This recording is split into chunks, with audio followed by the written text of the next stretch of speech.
Hello everybody, welcome back to the channel. My name is Larry Bodenheimer and today we're taking a look at Azov. Now Azov, whatever you want to call it, is a 64-bit virus that affects Windows operating systems. Now for anybody that's familiar with Azov, you may immediately think this is not a virus, it's ransomware.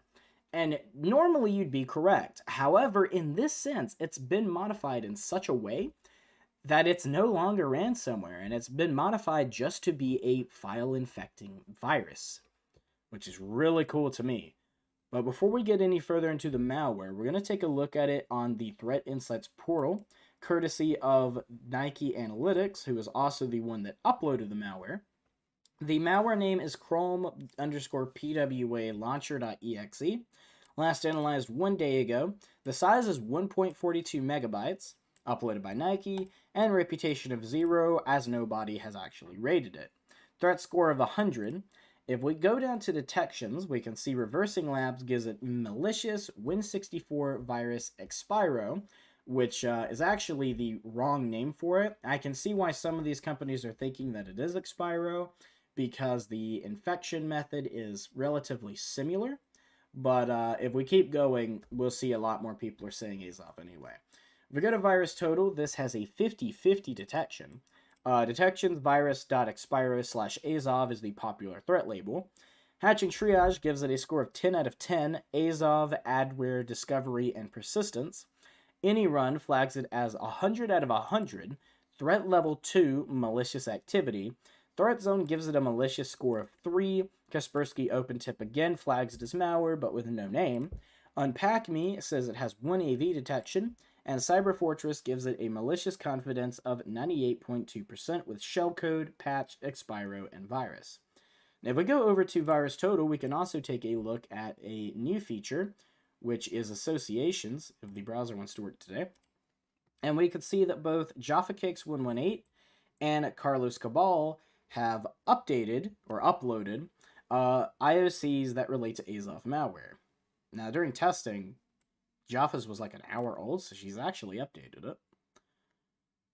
And the MD5, SHA-1, and SHA-256 will be in the description or the comments down below. So if you want to look at it either on the Threat Insights portal or Virus Total, that's how you'll be able to do so. Go ahead and minimize this, and we'll take a look at what we're using for the video. Now, we're only using System Informer and Process Monitor, and that's because there's really no need in using Wireshark or Fiddler or anything of that sense, because it's not communicating with a C2 server, it's not an info stealer or a rat, so there's really no point in having that running. Last, let's take a look at the malware itself. If we click Properties and go to Details, we can see this is very realistic looking. It may even be an actual file version number associated with genuine Google Chrome. I wouldn't know, but, you know, that's neither here nor there. File description and product name are both Google Chrome. The file version and product version are both the same, however, they're very realistic looking. And the copyright is Copyright 2021 Google LLC, all rights reserved. Original file name is the same as what we have, and language is English United States. Now, last thing to do is just to run the malware. So let's run this as administrator. Do you want to allow this app from an unknown publisher to make changes to your device? Sure I do. We click yes, and immediately we can see consent open and close, and then Chrome PWA Launcher opens twice and closes. And because of this, I thought this didn't work. However, we're going to go ahead and take a look on Process Monitor. So we're going to do two filters. The first filter that we're going to do is process name is, and I'm not typing all that. And then operation is create file. We'll click Add and Apply. We can go ahead and pause this now, and as you can see, it's showing 748 events, so quite a few. Now, we're not going to spend too much time on this because most of these events are just the exact same thing. However, we're going to scroll down in the beginning and take a look at some of these. So it's accessing kernel32 and kernelbase.dll, msiexec.dll, and there's something I'm looking for that drops fairly early on. Here it is. So it's dropping rdpclient.exe. And if we take a look, it's accessing the recycling bin, when reagent scratch. It's accessing the backup partition marker. Ugh. And as you can see, it's dropping something called restorefiles.txt. Now, with the original ransomware, this is the file it would drop and would immediately open saying your files have been infected and here's who you can contact to get them back. However, this is actually modified and we'll get to that in a little bit. But as you can see, it's accessing 7-zip and is trying to drop the file again a billion times, both in the 7-zip directory and the language directory. Not entirely sure why it's doing all that, but, you know, do with that as you will. We can also see that it's accessed uninstall.exe. Now, I'm not entirely sure if it did uninstall. And it does look like we still have 7-zip, so fair enough. Odd, but what can you do? It's accessing Microsoft Shared, and as you can see, it's accessing what looks to be language packs. And it's accessed co.txt in the language directory, so we'll keep going. It's trying to drop that restore files a billion times again, but as you can see, it's saying name collision because the file already exists. It's accessing shapecollector.exe. Well, it's trying to, but it's actually saying access denied despite me running it as administrator. It's also dropped phi.txt, fur.txt, i.txt, GAGL, and these are all language text files. And it's also actually accessed VMware. Now, two different things could be happening. One, it's saying, oh, VMware is here. I don't give a shit. Or it's saying, oh, VMware is here, let's see, or maybe it doesn't, recognize VMware is there. Maybe it's looking for a specific folder for Windows 8. As you can see, it is trying to access Windows 8. Now, it says success. However, I'm on Windows 10. So it could be one of those things. I'm more leaning towards the theory that they just don't care if you're on VMware. But who really knows? It's also accessed mouse Win8. Fair enough. It's accessing a bunch of drivers. But we'll go ahead and move past that. And now this is the point where it's just dropping the restore files in a bunch of language folders. But we also could see that it's accessing, or trying to access, Internet Explorer, images, sign up, and it's going for Microsoft Update Health Tools, expediteupdater.exe. Very interesting. It's accessing the logs. Very, very interesting indeed. We've got plugscheduler.exe under Ruxim. If I jump to that really quick, does this have anything to do with Microsoft Edge or Windows? Yeah, it's Windows Update Lifecycle Component. Okay, I'm just not familiar with it. And then it's dropping restore files over and over again until the end of freaking time. So we'll go ahead and close this because we've seen everything that we're going to see with it. Now, if I wanted to go to one of those directories, let's go to like the 7-zip directory. So we'll do open file location and go up. Okay, maybe we're not going to see it there.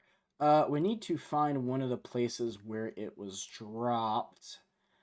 We can see that RDP client is actually still here in program data. And now in local disk C, we have restore files.txt. Now, I'm not going to open this. At least, I'm not going to open it yet. We are going to go ahead and restart the computer. So let's go ahead and do that. And the reason I'm restarting before we do anything else will actually be explained towards the end of the video, because I don't want to spoil anything. But let's go ahead and restart.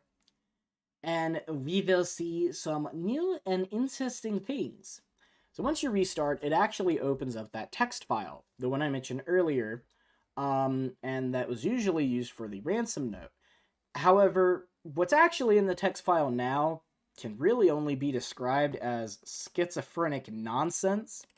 If we go to System Informer and scroll all the way to the bottom, in a few seconds we'll be able to see something new open up, something that's been referenced before.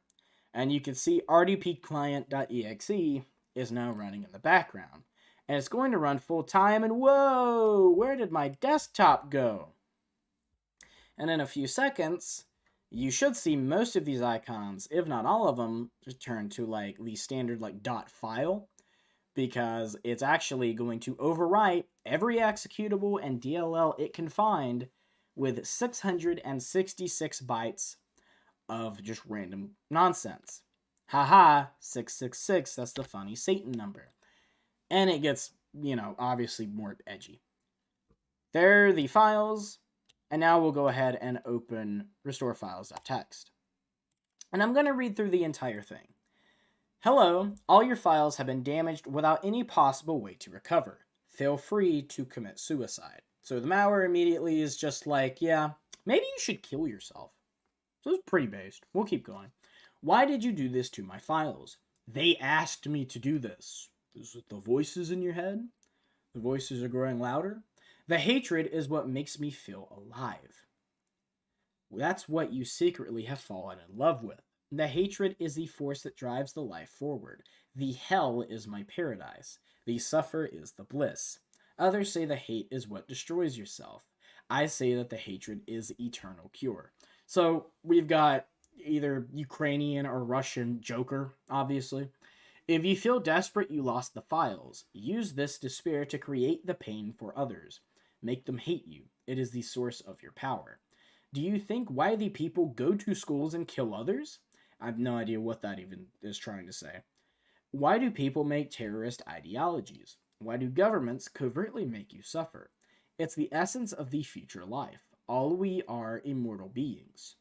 When spiritual is not a way, the anti-spiritual is your victory point. So now we're playing Overwatch. In the manifested life, you have a choice to be with us, either be against. Okay. Sow the evil, reap the power is what I say to you. Saw the good, reap the weakness is what spiritual says to you. When you hate, you feel the power. You feel the flight. That fly is the anti-spirit touch. Use this to multiply the suffer. How can I use this power? Find inside the source of bliss. If this bliss grows stronger when you see the suffer, that is what I call the source. Check that by looking through the news how people kill others, how the people dies, how children are being tortured, how animals are executed. The death is your key. How can I give you my power? When you read this, concentrate on the intent to give the energy of your source to the meta source of this text. Amvisu destrotum lafictus spiritus. So, those are words. I like how most of them are in the English dictionary. Now, despite me going to college, I'm not actually majoring in Latin, so we're going to have to use Google Translate to translate that.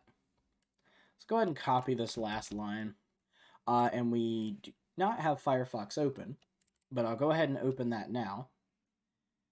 And as you can see, it's pretty much acting like Firefox has just been recently installed. It doesn't actually have your history or settings or anything.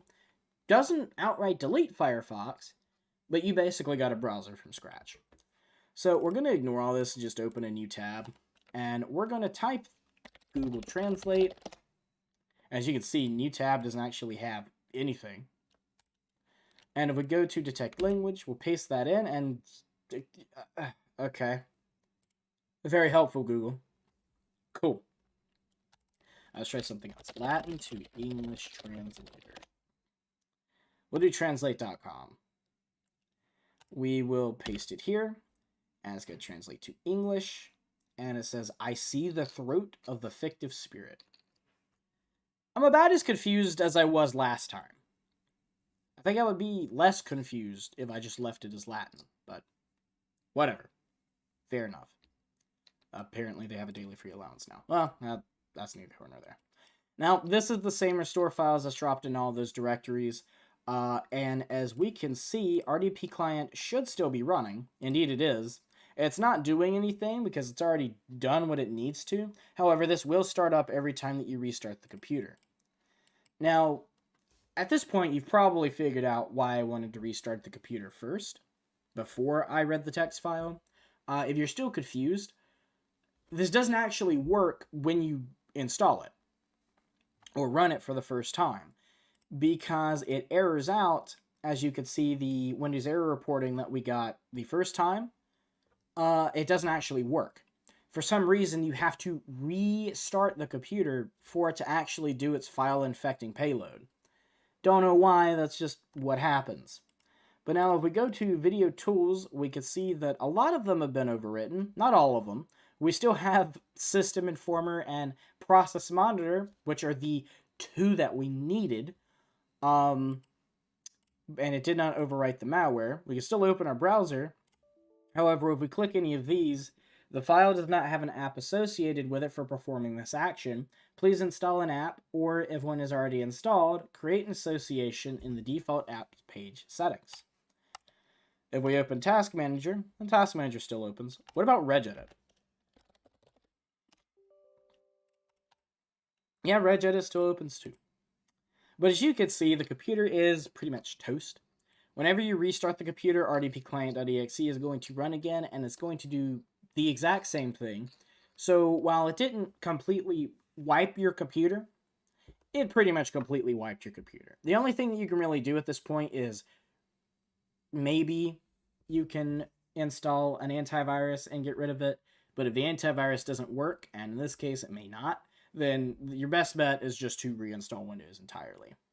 But that is going to be it for the Azov virus. Thank you guys for watching. If you guys did enjoy the video and you're new to the channel, please make sure to leave a like, leave a comment in the comment section down below, letting me know what you thought was interesting about this malware, or if there's anything I didn't do in this video you want to see in future ones. My name is Larry Bodenheimer. You guys have been amazing, and I will see you in the next one.